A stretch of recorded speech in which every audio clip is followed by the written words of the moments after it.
Why do we feel so peaceful in nature?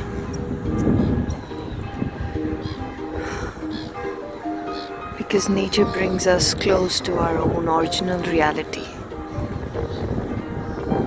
the reality of trusting life, of believing that whatever is happening for good. All the plants, the birds, the animals of nature, they never worry for tomorrow. They just enjoy the present. They live in the present.